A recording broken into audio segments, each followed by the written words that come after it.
You're listening to the Educated Cowgirl Podcast, Episode 12.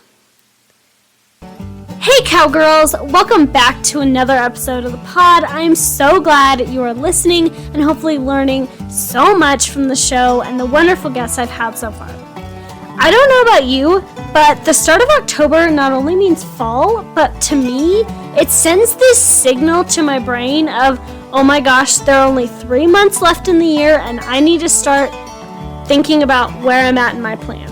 And speaking of plans, that brings me to the topic of today's episode. I will be talking about something I am sure every horse owner is prepping for as well. If you've noticed, the leaves are starting to fall and the mornings are starting to get a little chillier, which means time to start making a plan for your horse care in winter, from getting blankets repaired to getting a conditioning schedule in place. Colder months and shorter days are coming, as much as we are in denial about it. Which is why it is important as a horse owner to know exactly what you need to do to make sure your horses stay healthy, happy, and warm all winter long. I will be talking about 5 tips you could do to prep for winter that should be a part of your routine and tips to set some goals to help keep your horses conditioned and be ready for spring when shows pick up again. Now, these are just suggestions to get you started. I realize everyone has their own approach to how they handle the winter season. Also, this episode is a preview for something exciting I am currently working on, as I feel this will be very helpful for every type of owner or competitor, regardless of the saddle you ride in. So be on the lookout for something big coming to my website. However, until then, please enjoy today's episode.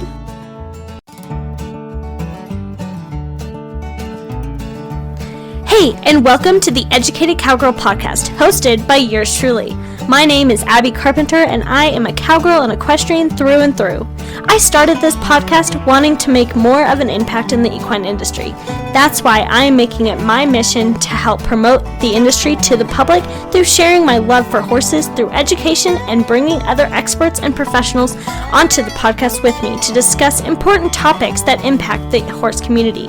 So whether you are a crazy horse lady like me, want to learn more about horses, or want to learn more about the industry, you've come to the right place. On this podcast, we will be talking about ownership, horsemanship, fitness, faith, breeds, and so much more. We believe that it doesn't matter what type of saddle you ride in or the breed of horse you may ride. We all contribute to this community to make it great, and that there is always something to learn from the back of your horse. So grab a coffee and get ready to take some notes, and let's get started. This is the Educated Cowgirl Podcast. In Colorado, where I'm at, October can mean temperatures can turn cold very quickly. It has even already started snowing in some higher elevations of Colorado. This got me thinking about winter horse care preparation and how we can start making a game plan now so we're ready for the freezing months of winter and make sure we have what we need before the first storm or freeze happens. To get started, I have come up with 5 tips that I think will be very helpful to you as you start putting your own plan together. As someone who has worked in many different horse barns, I have gained a lot of knowledge of the best ways to ensure horses are taken care of and help prevent them from getting sick, as it can be more likely for a horse to colic in winter than in warmer months sometimes. Which leads me to tip number 1, which is to make sure your horses are meeting their nutritional needs and you have a deworming plan. Not only is it important that they have access to plenty of hay as they consume more in cold months to help regulate their body heat, but if they're an older horse, a younger horse, or a high-performing athlete, they might require more starches or fats or other nutrients found in grain products that hay alone might not be able to provide. With these nutritional needs in winter, it is important that they have access to water 24 hours a day, as the amount of hay horses consume increases by 30 to 50% in winter, which, if they don't have access to that water, the hay can cause a blockage in their digestive system.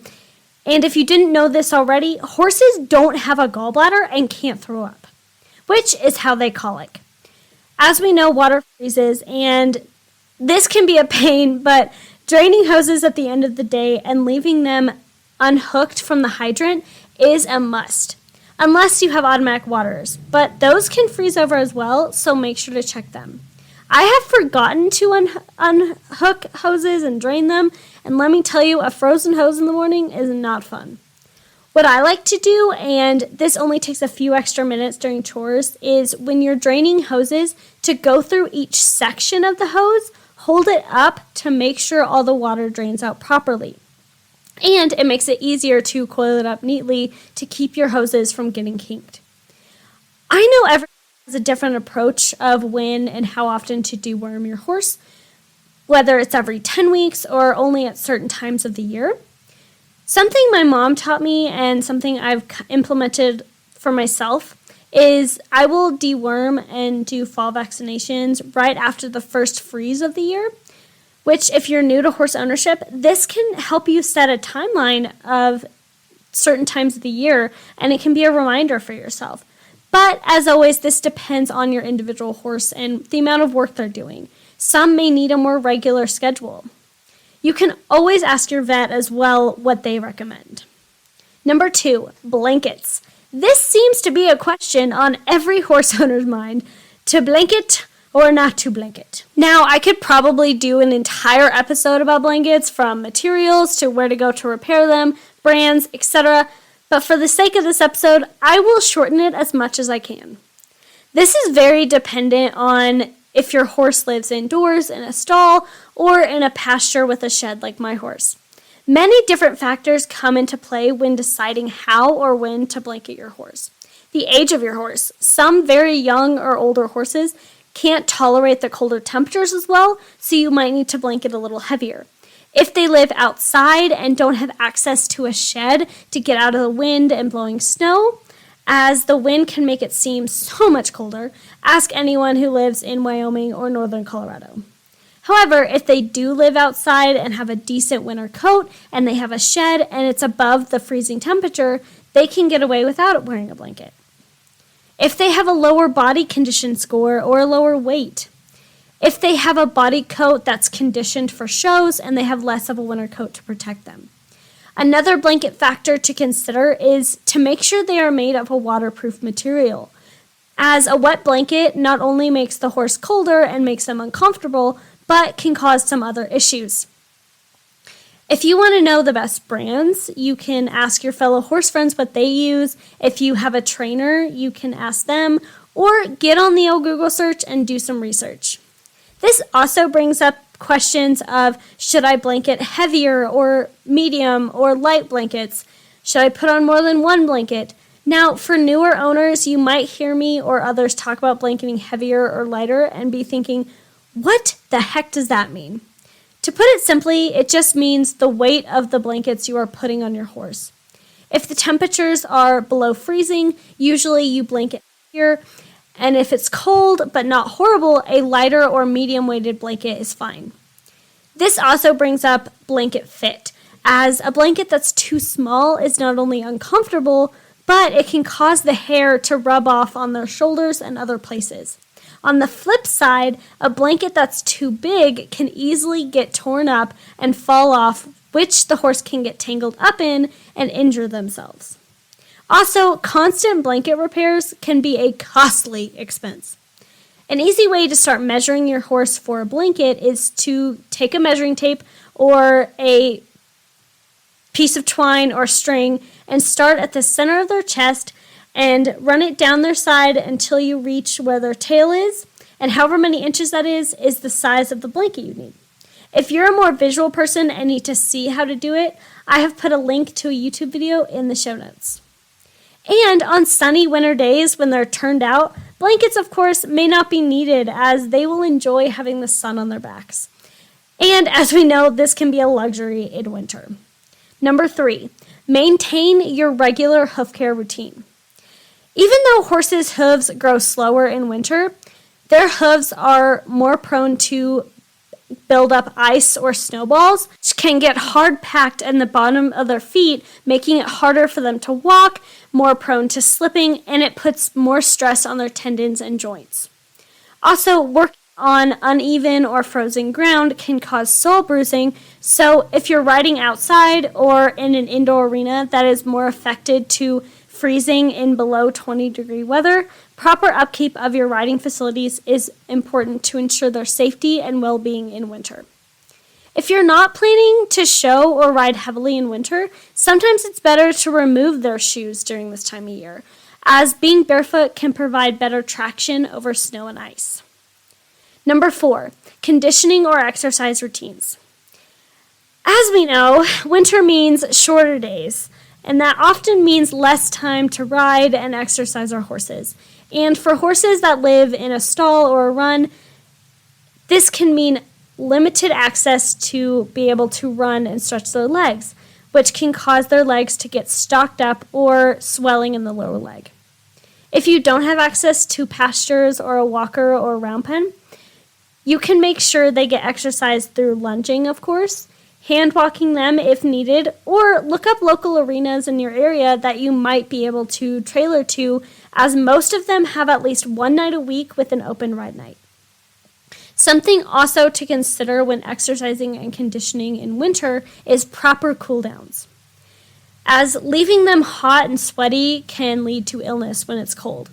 A lot of people who work with their horses heavily in winter will body clip their horse's winter coat in certain regions of their bodies that are more prone to sweating heavily, such as the underside of their neck and their abdomen or belly. If you don't body clip, make sure you take time at the end of the ride to walk them out for at least 10 to 15 minutes, depending on the amount of work and the sweat you built up and how long it takes that individual horse to cool down. Also, I would suggest not feeding them directly after the ride, as they can get so excited to eat after work that they can eat too fast, which can cause impaction.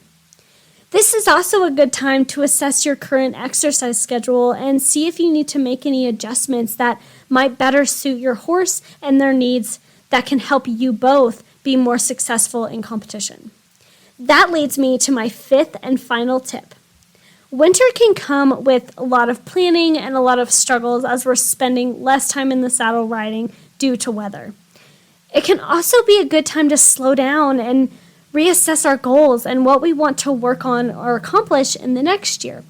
So take some of this time to sit down, think about and visualize what you want to see happen for both you and your horses.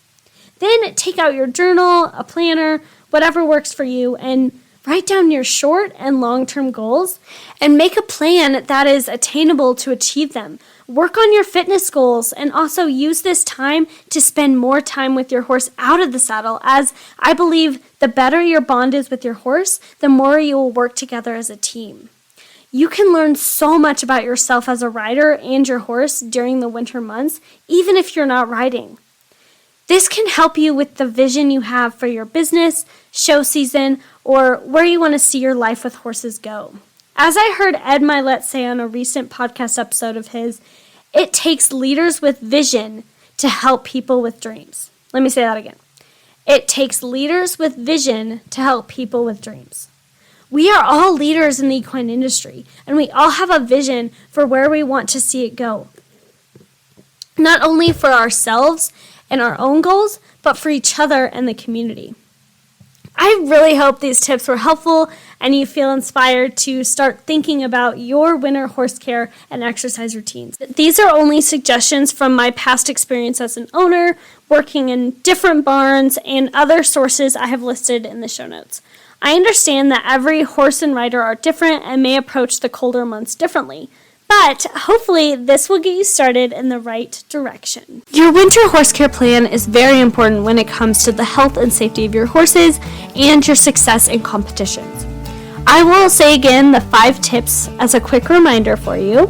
Number 1, your horse's nutritional needs and deworming. Number 2, blankets. Number 3, a regular hoof care routine. Number 4, conditioning and winter exercise routines. And number 5, use this time to slow down and write down your goals for the next year. Winter is cold, but that doesn't mean it has to be stressful and overwhelming. Being organized can make it go a lot smoother and make the season more enjoyable. Would you also be able to do me a quick favor? If you enjoyed this episode, please let me know by going to whichever platform you're listening to this podcast on and leave me a rating and review. as that not only helps to grow the show, but I really appreciate your feedback as it helps me to know what you love about it and what I can do to improve as I continue to use this show to make an impact on the equine industry. And as always, you can screenshot this episode and share it on your Instagram stories and tag me at The Educated Cowgirl. Also, I have listed the sources I used for this episode in the show notes. Thank you so much for joining me for this episode of the Educated Cowgirl podcast. I hope you enjoyed it, learned something new, and will come back for more. But for now, stay blessed and ride on, cowgirls.